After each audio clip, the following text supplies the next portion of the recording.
High everyone, it's me Rita Nepal अनि हजुरहरूलाई सबैलाई स्वागत छ मेरो मिनी ब्लगमा। अनि आज चाहिँ साथीहरू म जाँदै थिएँ मेरो सानो सोल्टिनाको पास्नीमा।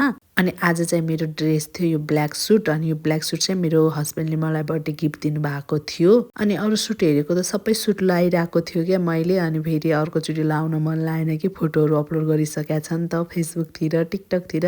अनि सो मैले चाहिँ यो आज लगाउन थालेको। मैले चाहिँ बर्थडेमा लगाएको थियो, त्यतिखेर चाहिँ म एकदमै मोटी थिएँ कि। अनि त्यही भएर मैले त्यतिखेरको फोटोहरू चाहिँ कतै नै अपलोड गरेको छैन। त्यसैले आज फेरि यही लगाउन थालेको सुट।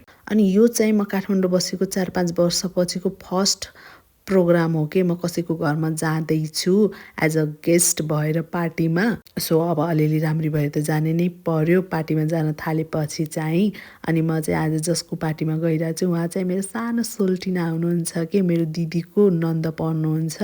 अनि हाम्रो चलनमा चाहिँ दिदीको नन्दलाई दिदीको देवरलाई चाहिँ सोल्टिना भनिन्छ। अनि उहाँ चाहिँ मेरो सानो सोल्टिना। अनि म जाँदैछु उहाँको आज पास्नीमा।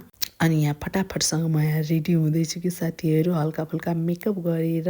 अनि म चाहिँ दिदीसँग जाने हो क्या। अनि म यहाँ चाहिँ त्यसैले फटाफटसँग रेडी हुँदैछु किनभने अहिले दिदी आयो भने चाहिँ कराउनुहुन्छ कति मेकअप गर्छ भनेर। अब मेरो दिदी त अलरेडी नै राम्रै हुनुहुन्छ, मेकअपै गर्नु पर्दैन। म चाहिँ अब नराम्रो मान्छे, हल्का हल्का चाहिँ मेकअप गर्ने नै पर्यो होइन। अनि यहाँ चाहिँ मैले फटाफटसँग मेकअप गरेर आज चाहिँ मैले कपाल हल्का कर्लिङ गरेको थिएँ आइरनले। अनि कि मलाई सबैभन्दा यो मेरो कपालमा सिउँदो निकाल्न एकदमै गाह्रो लाग्छ कि होइन। मेरो अगाडि कपाल छ नि त, त्यसैले सिउँदो नै निस्किँदैन कि राम्रोसँग।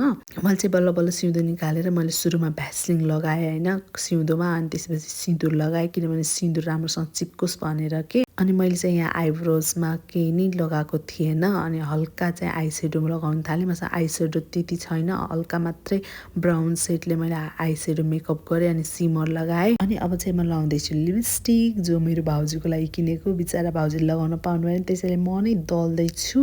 मेकअप सकिसकेपछि चाहिँ मेरो लागि यो नि एकदमै टास्क हो कि मेरो कानमा लगाउनु यो झुम्का। मलाई एकदमै गाह्रो फिल हुन्छ कि होइन।